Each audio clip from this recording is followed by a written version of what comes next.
Unfortunately, there are some guests who will be joining us later, and wengine wameshikika katika some other spaces kama our chief guest, Madam Zamzam, who was supposed to represent the national government. She is held up for another space here, Kenya Women's Parliamentary Association. They are also having their own space concerning the same. So as we keep on discussing our issue, which is on the rise. Today in the morning, we had a conversation at Blue Radio, where we had an online engagement engaging young people on the same topic on GBV and especially on the femicide, which is on the rise, where we saw, according to the statistics, almost 98 of female are losing life in the last 3 months, which almost we have only 8% been male. So it was a broad discussion where we saw some issues being on the rise, where we saw it was just like a blame game. That's why we hoped to call up for this session, so that at least we can get views from different stakeholders, especially the CSOs who are doing great work on stories to do with the GBV and the femicide issue. So allow me once again to welcome Nekesa and Amkeni and some other CSOs who are presented today to take this discussion forward, so that we can at least find we can find ways where we can at least close these gaps on issues to do with GBV.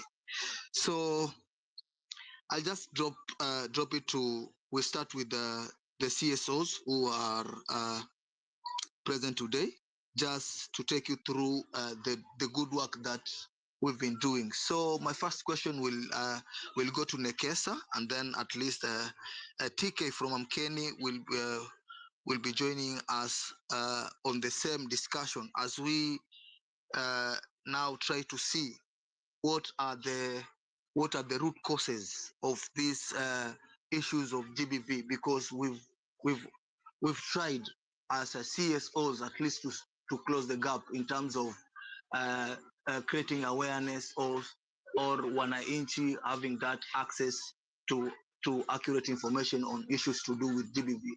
But the cases keep on rise, so we feel like there has been a very big gap, but at least we know that we are doing a good job, at least try to reduce the number. But each and every day we keep on hearing cases of femicide issues, cases of GBV keep on rising, and also cases of people not reporting these cases to relevant authorities, which is so alarming.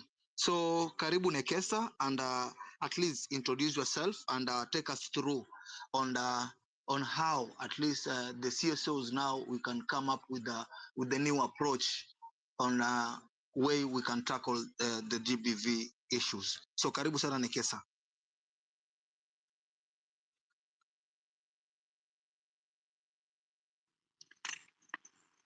Hello, thank you so much, Victor. Can you hear me?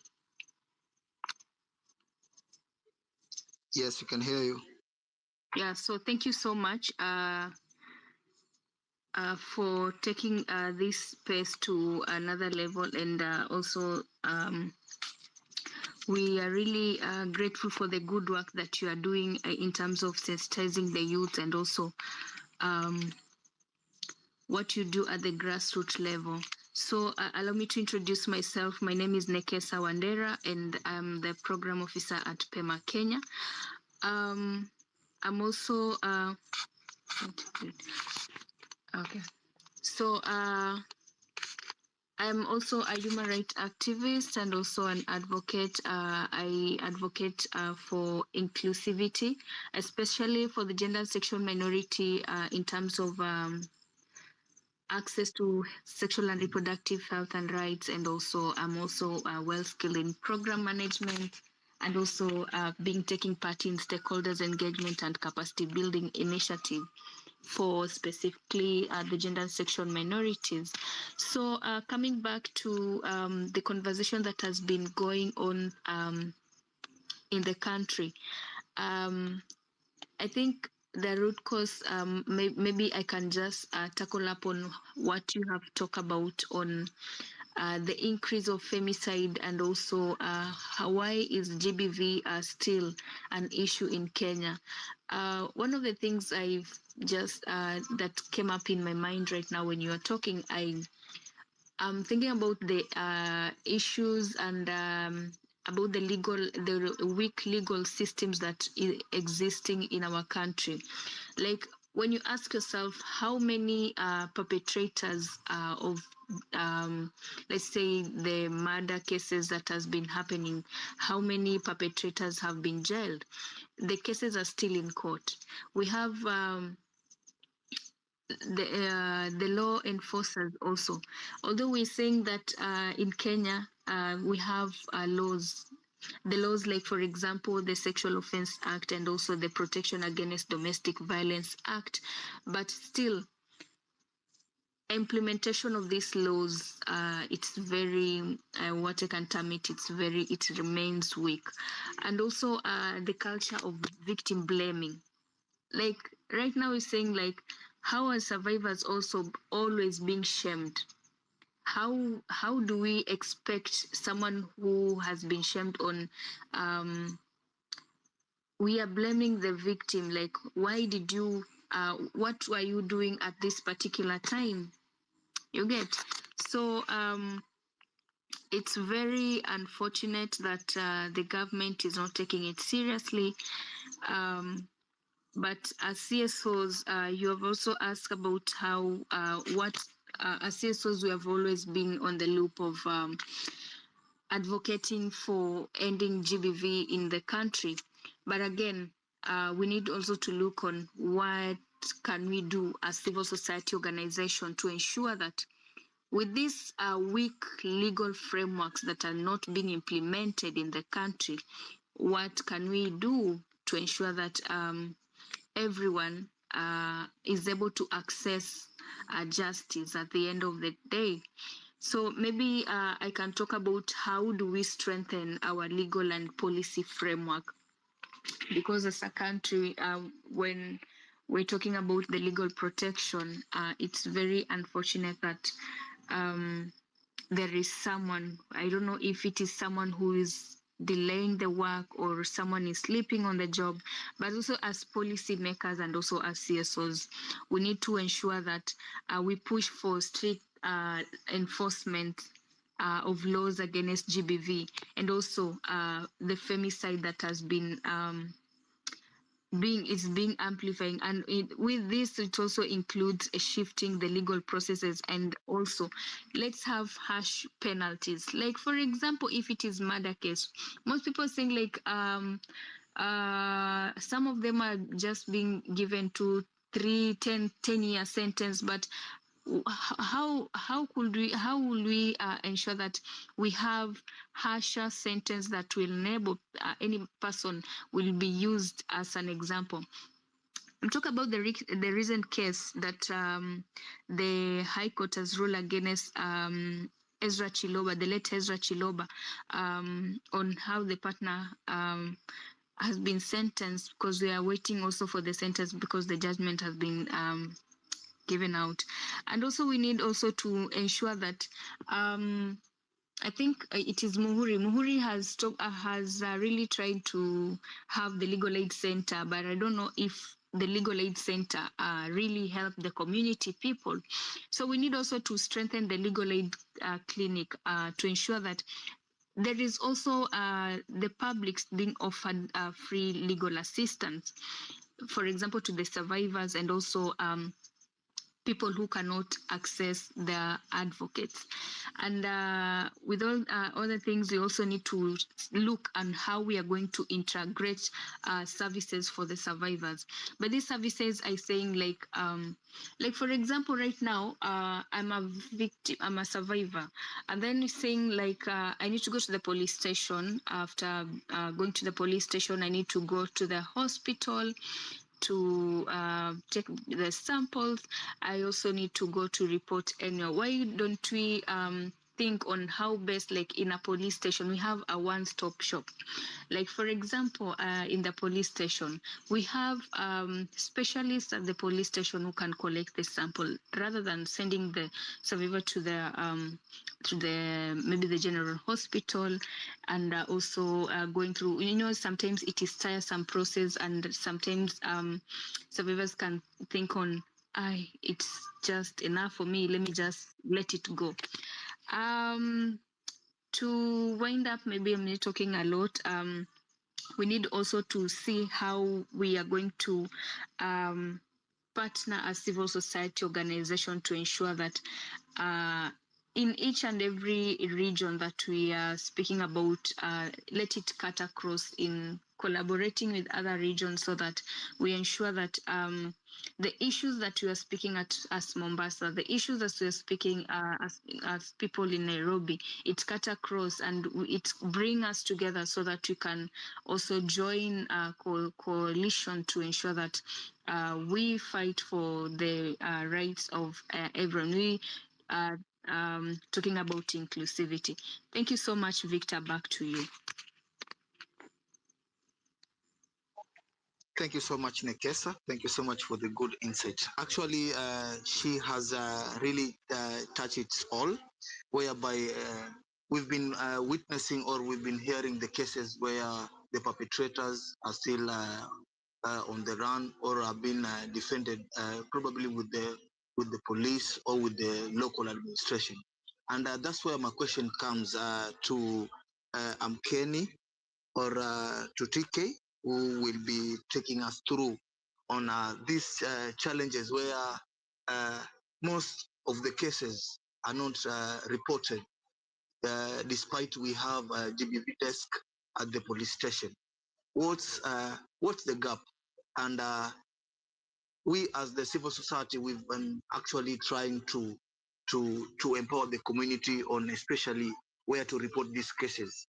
But there have been a gap, especially most families being ending up not getting the justice, especially from we've witnessed some cases being done chini ya mnazi, kama kuna kesi zingine huwa zinamaliza chini ya mnazi, ama watu wanajuana, like probably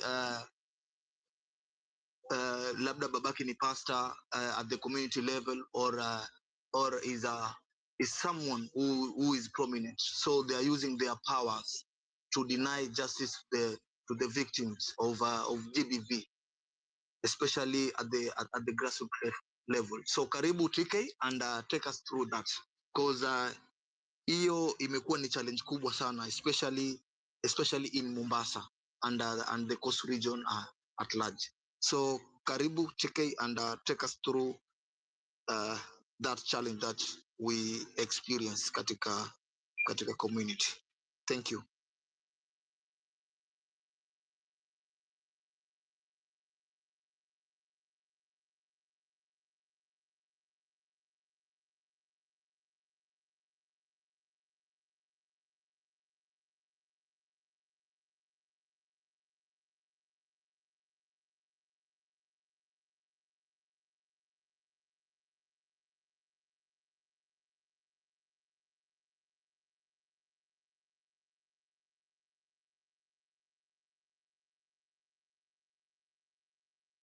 Christine.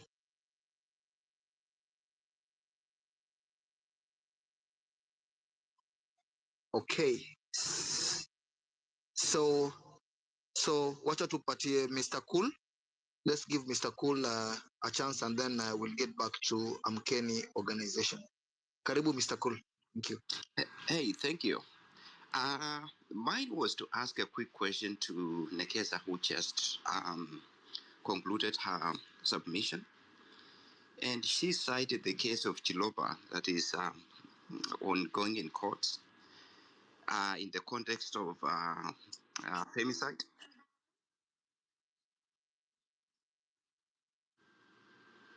Yes, Alpha yes, and Omega, mnaweza kunisikia? Yes, tunakusikia lakini we are getting back to you. There's someone on the mic. Kindly tafadhali. Tunakusikiza kabisa lakini we are getting back to you. Okay, thank you. Just in a few. Thank you. So go on, Mr. Kul. Yeah, so she cited the case of Chilopa's case that is ongoing as the case of femicide, and I just wanted to know if it's a femicide case as opposed to being homophobic.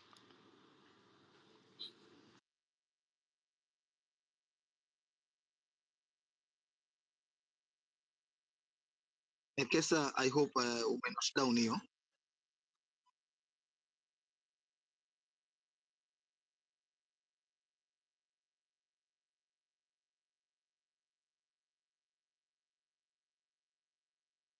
Okay. So wacha tumkaribishe tena TK karibu and take us through the gaps that are there at the community level, especially on these cases that have been reported at the police stations, yet the perpetrators are still at large, and we are getting more cases where some people are being denied justice, especially depending on some coming from well-known families. Some even bribe the administration to get to be freed. So kuna hiyo gap ya justice, yet katika the CSOs at the grassroots level, our work is to try to pass this information at the grassroots level so that at least everybody can be aware of GBV, the consequences, the penalties that are there, the legal framework that Nekesa has talked about. Yet, us doing that at the community, yet we still have these cases. Tunaona kuna familia zingine yani totally mess, because these are the real things that are happening at the informal settlements. So karibu TK and take us through that gap where we see some people are being denied justice. And wakati tukiongea, at least tujaribu kubalance the both gender kindly. Karibu TK.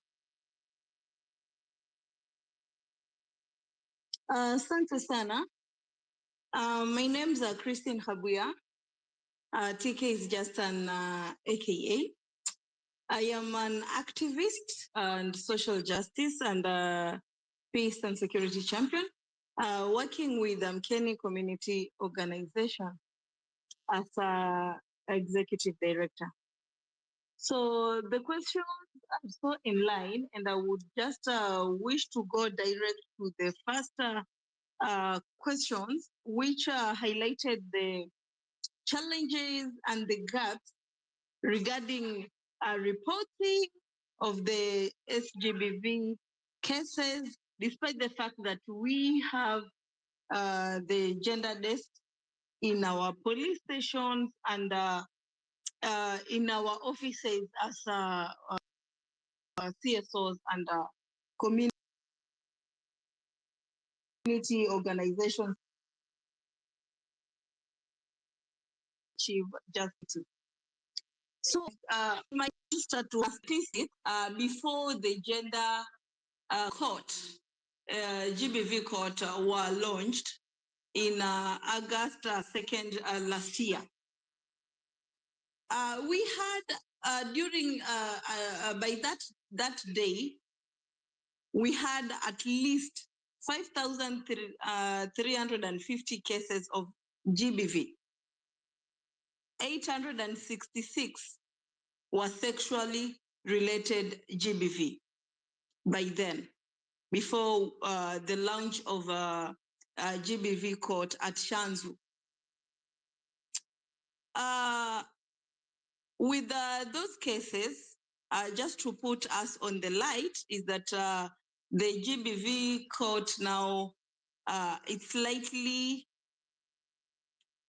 not in full operation because of some maybe technical issues known to the state actors. So the challenges that we currently have, the challenges that we are facing as a first organization, I would speak, and as a champions and activists, is that most of the time you find when you receive a case, you have the families on board and the survivor on board, but it gets to a point, I don't know what usually happens, and then you find the families of the survivors coming to you asking for withdrawal. These families, which are the ones who now are perpetrating the justice that have been served for the survivor of the gender-based violence. Mostly the sexual gender-based violence that usually happen. Despite the fact that the laws doesn't allow, and it's so harsh on the kangaroo courts, chini ya mnazi courts, as the cohort had mentioned, you find that in some areas, there is still those kangaroo courts and chini ya mnazi conversation concerning matters to do with the GBV and its sexual violations. And this, mostly you find that the people are so notorious, and that makes it hard sometimes for you to follow up on a case or assist. Another thing is that our community always has. Our communities right now, if there is communities that doesn't know the consequences, the outcomes, the impacts of sexual gender-based and can be caused, maybe from 100, I would say that it might be either 10 or 7. But most, they know that the impacts of at least they have a glance of impacts of sexual and gender-based violence and their circumstances. But what happens? And now these violations have been now become on the rise. We are wondering. Another challenge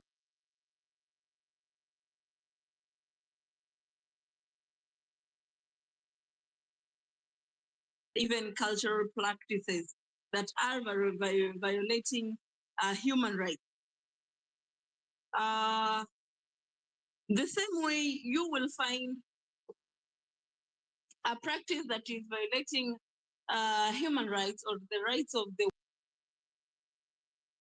group. They say that this is our culture, this is our tradition, and it's not easy. We cannot do away with them. We're starting, the communities are normalizing violation. Hiyo hufanyika hivyo, hakuna mali kwenye atapelekwa, inaendelea. Another thing is when we have gone to report, or the survivors have gone to report the violations, be it physical violence, that is domestic violence,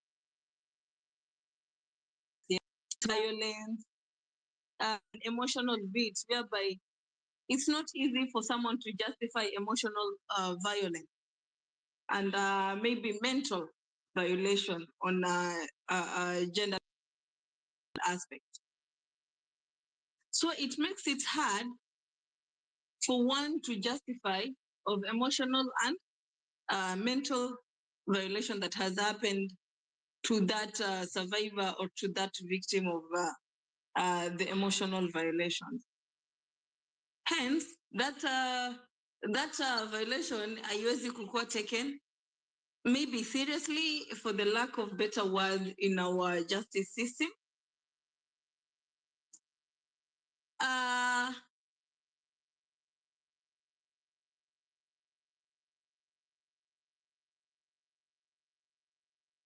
That the case takes, that sometimes the families or the survivor anabidi anaachilia na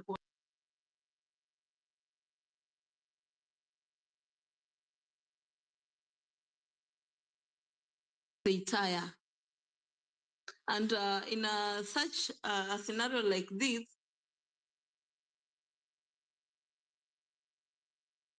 even for the champions at the ground or the CSOs to keep motivating these survivors or this family, for the survivors to continue pursuing the case, leave alone the fact that they cannot afford lawyers, advocates.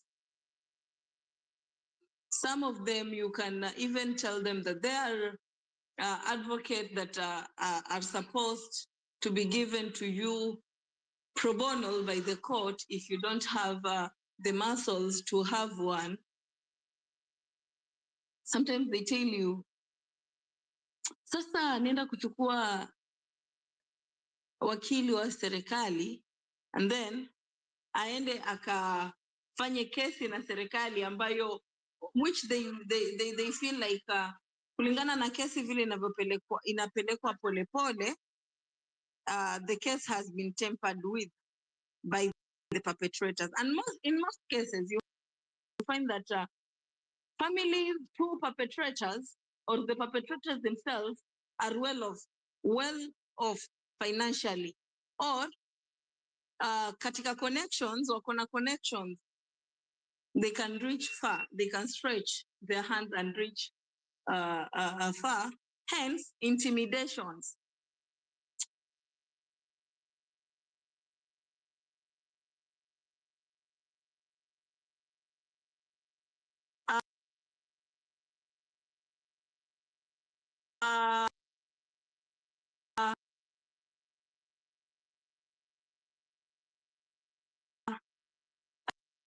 Intimidation based on pia hii Kiswahili ama Kizungu from our learned friends and our owner and mahakimu wetu kwamba hakuna evidence ya kutosha.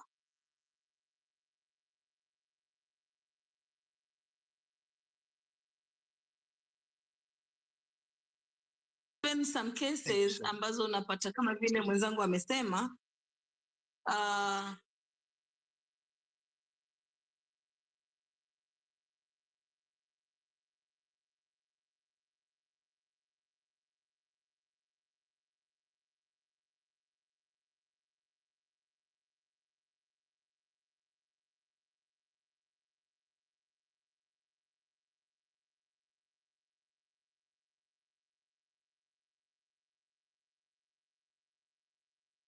asante sana kwa hayo mengi. Thank you so much, Christine. Thank you so much for the good insights. Actually, tunaendelea vizuri sana. Those are the things that are really happening at the grassroots level, despite the wonderful job that you are doing. So thank you. Thank you so much, Christine. So allow me to welcome Edna Atambo from Raise the Village Initiative, at least to take us through the issues of the legal frameworks that are there, yet the issues of the GBP and the femicide issues are still happening. So my question to Edna of Rise the Village initiative is how have the existing legal and protection mechanism failed these women, especially on the rising cases of the GBV and the femicide issues. Wanasema kuwa sheria iko na inexist na bado cases are still on the rise. So I want you to take us through these legal frameworks so that at least we understand zile sheria zenye ziko, kwa wale wenye wajui kama mimi, at least tuanze kufuatilizia sahi. But swali ni kuwa, how have the existing legal frameworks and the social protection mechanism has failed the woman of Kenya? Thank you so much.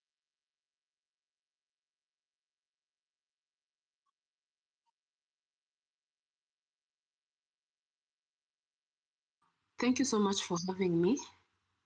My name is Edna Atambo from Raise the Village Initiative. It's an organization based in Kisii that champions for inclusion and empowerment of women, especially in terms of leadership and decision making. So maybe the first thing I'll talk about is like what you've said. Yes, we have legal frameworks in Kenya that address gender-based violence cutting across. You know, if we want to talk about issues of, if it's IPV, if we want to talk about, let's talk about femicide, let's talk about any other kind of violence that is emulated on people on basis of their gender. And the first legal framework for me that is very supreme to everyone, and I believe every one of us understands, is the Kenya Constitution, our Kenyan Constitution, that has a whole, chapter in Bill of Rights that addresses all those. And for me, I feel that is a big, book, rather legal framework that has an impact on us. When talking about Article 19, talking about Article 21, Article 27, all these are very key to us. Talk about Act of Parliament that are there. We have, if it's about the children, we have the Children's Act of 2002. We have the Sexual Offences Act. You know, we have all these kind of acts that are there that protect, let me be biased here, that protect women in terms of addressing issues of gender-based violence, and also even everybody else that, even if you're a man, how can you be protected with the legal framework? Then, just to highlight on the other treaties that Kenya is part of, we have the elimination of all forms of discrimination against women. We have the International Convention of Political and Civil and Political Rights, and Convention Against Torture. We have the African Human Rights. All those international treaties that are there that protect women. So yes, we have the framework as Kenya. We have a very good leeway and all that. But where the problem comes into is, in terms of that, it's the implementation bit. And another aspect is the forensic part of it. Especially how well is our institutions that are mandated in terms of access to justice. How well does the police, if it's the DCI, how well do they collect the forensics? How well do they keep those, forensic? And how well do they investigate, the entire process and access to justice? So for me, I feel it's not about the legal framework per se, but it's also about the